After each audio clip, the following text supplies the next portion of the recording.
But I am here right now to talk about a short movie which has been Oscar Shortlisted, BAFTA Longlisted, has been winning countless awards all over the place. We showed Ali's movie Cunning Man. I think it was last year or the year before at this festival. Yeah, I think that was it was out in 2019. Yeah, so a couple of years ago then, aye. Yeah, more than a couple. But I remember everybody being very impressed by that short film. We knew Ali was going to be back with something, and to come back with The Pearl Comb, which is a fantastic short, which we'll talk about. But I'm here with Amy Lockley. What is it you did on the movie? And I'm not entirely sure what an associate producer is. So, like, I've heard I'm producer, still not sure. I've heard producer, co-producer, executive producer, associate producer. What does that entail? But first of all, tell us who you are and how you came to this project. Yeah, so my name's Amy, and I've worked with Ali for a few years. So I mainly just sort of help him whenever he's got a project. I sort of come and help him with all the bits and bobs he needs doing. So a bit of an every woman, you might say. The hardest working person on set. Well, I wouldn't say that. You'd have to ask someone else. But well, you wouldn't know, but you probably are. I'm not sure what an associate producer does, but I did a little bit of everything that wasn't anything to do with the sort of practical or the financial aspects. Yeah. But anything creative, okay. I was there in it with Ali. So I started talking to him about this project. I can't remember the sort of when the idea came about to sort of when it was completed, but I started speaking with him about it in his kitchen.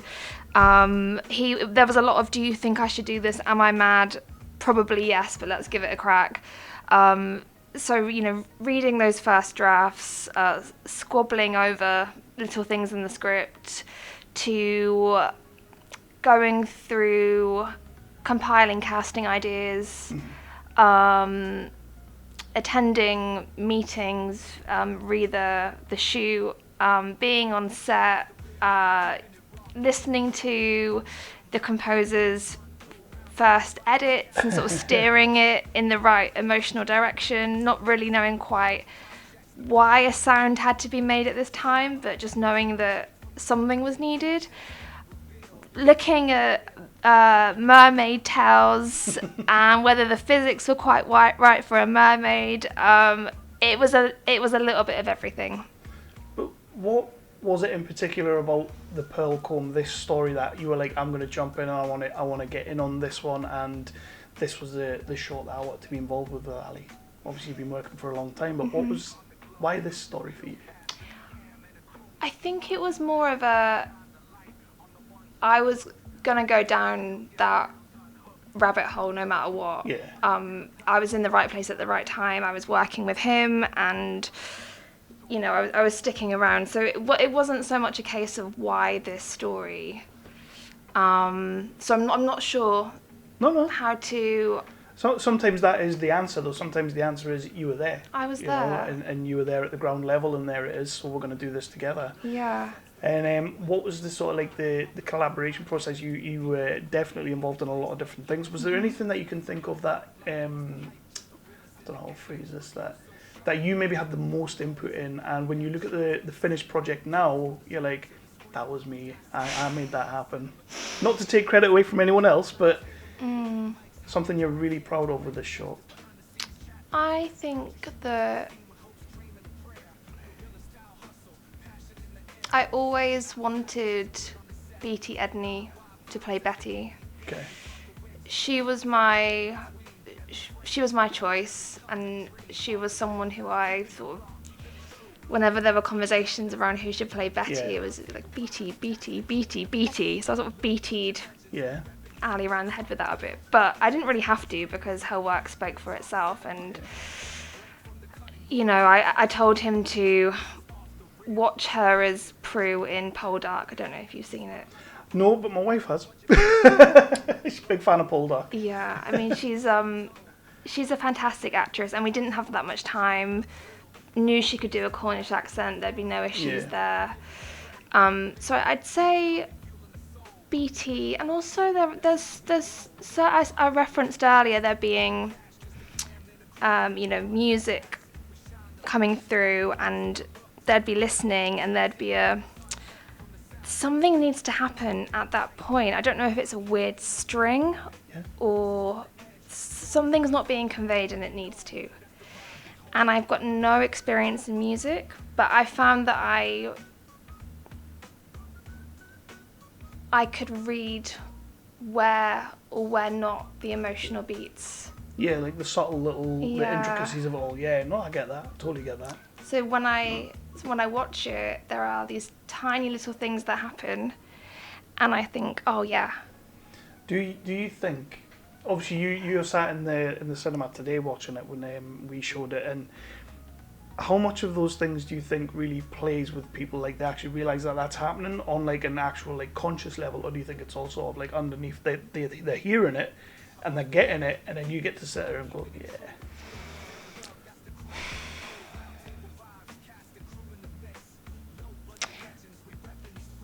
It's like when you watch, for me, it's like watching a movie and really enjoying it, but not necessarily being able to articulate why it worked. It's like a feeling.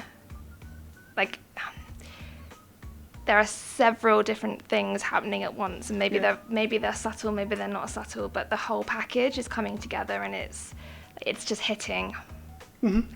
As I say, it's hitting different. Yeah, absolutely. As the youngsters say nowadays. Yeah, I mean, I don't know. I tend not to find it quite hard to articulate why things are working or not working. So for me, it's more of it's like a feeling. Yeah, absolutely.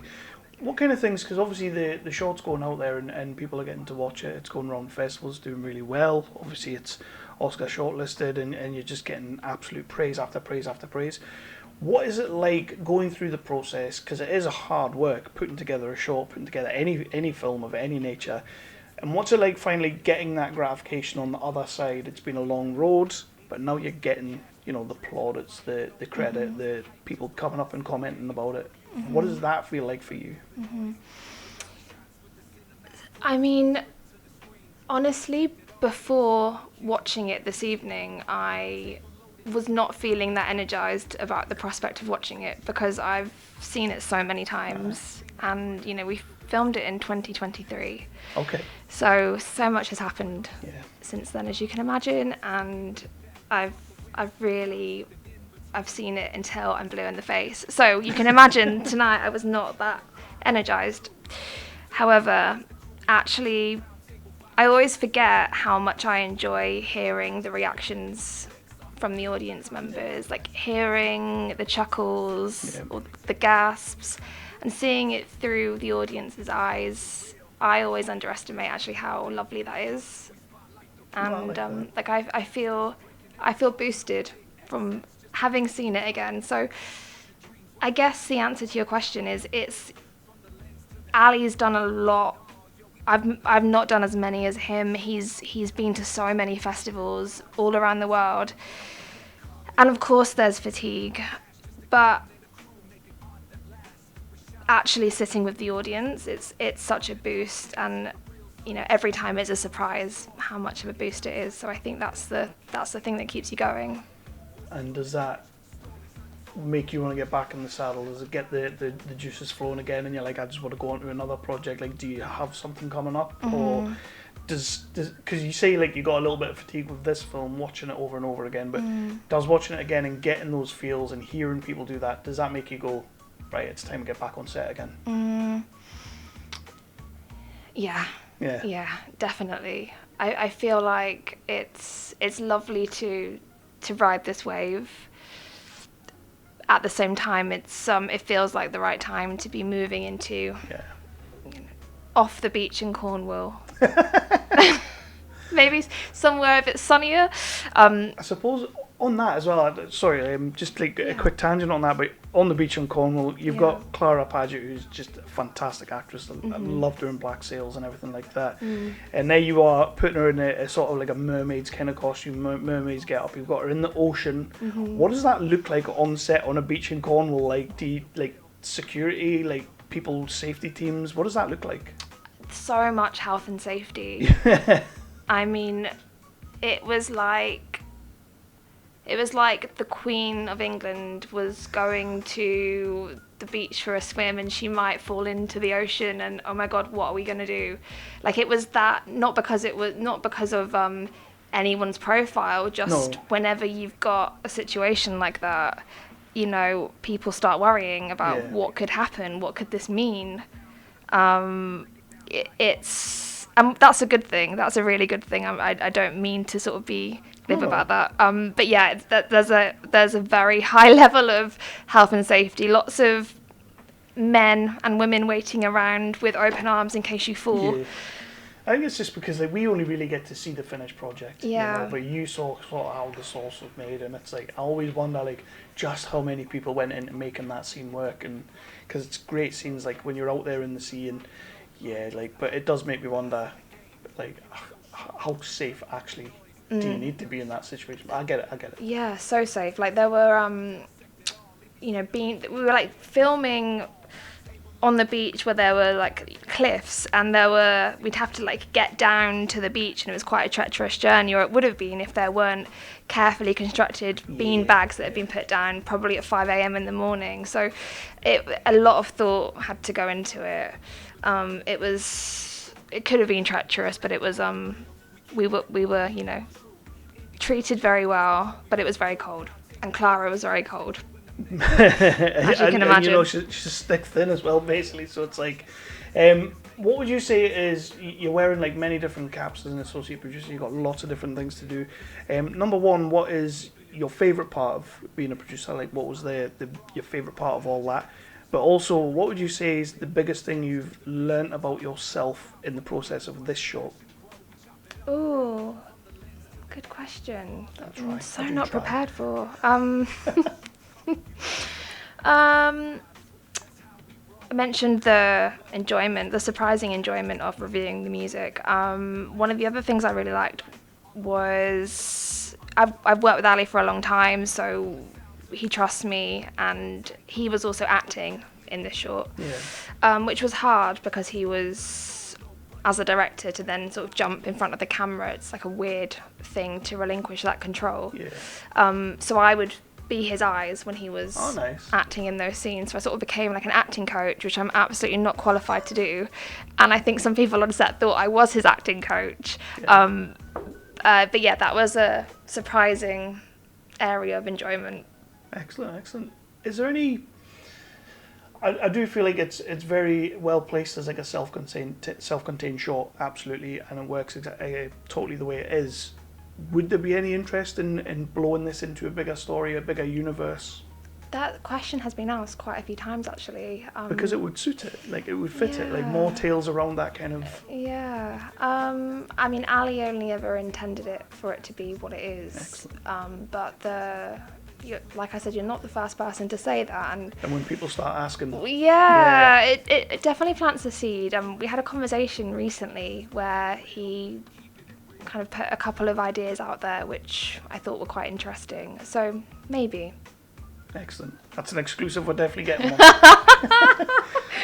So you do need to get yourself away, but I'm gonna end on maybe just one or two questions. But the first one is I would like to know what movie or what project was it that you saw as you were coming up, as you were younger, that made you want to be involved in filmmaking? Ooh. Like anything that inspired you?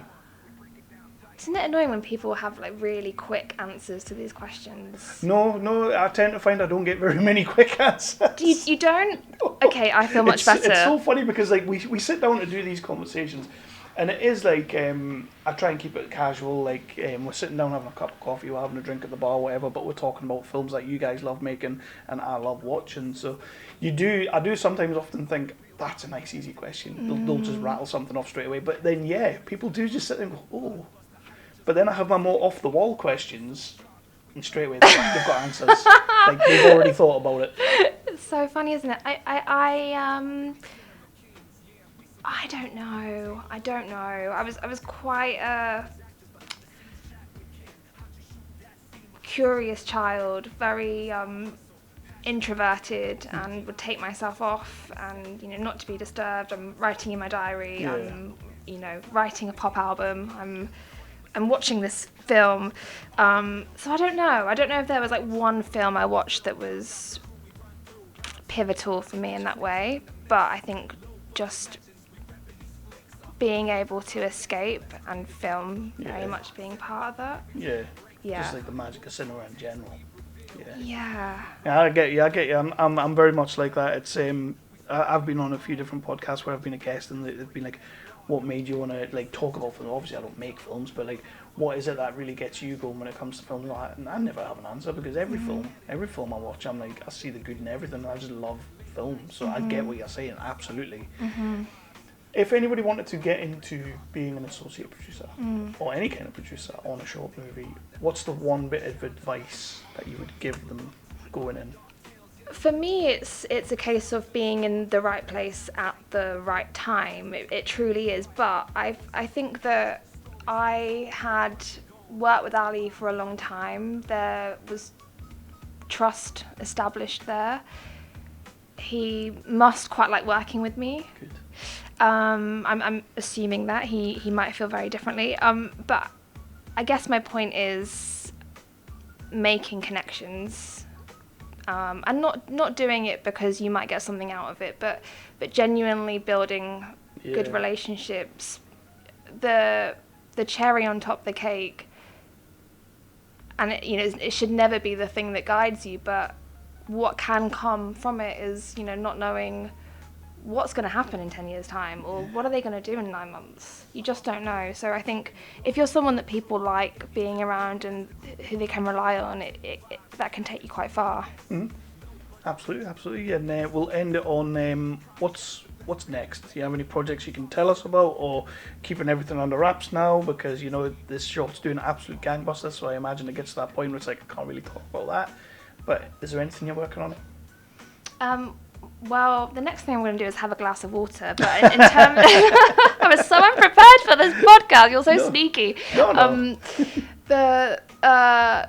In terms of work, Ali is in pre-production at the moment on a horror feature. Cool. So I'm sure I'll be, doing a few wearing bits and hats. bobs on wearing as many hats as they'll let me wear. But hopefully I'll be reviewing the music for that in a year's time and saying, there needs to be a string. I don't know why. Bring in the strings. No, I get what you're saying about the little meticulous things like that, and they do change a film, they shape a film, and absolutely, Amy, that's been absolutely brilliant. I've enjoyed talking to you, and I'm so glad we got to show the Pearl today on the screen, because we knew Ali had something special when we saw Cunnning Man. We knew this man was going to come back, and we hoped he was going to come back here, and we managed to get him to submit. So brilliant, and for yourself to be here as well, it's just fantastic. So thank you so much. Oh, thank you so much for having me. Thank Great you. to meet you.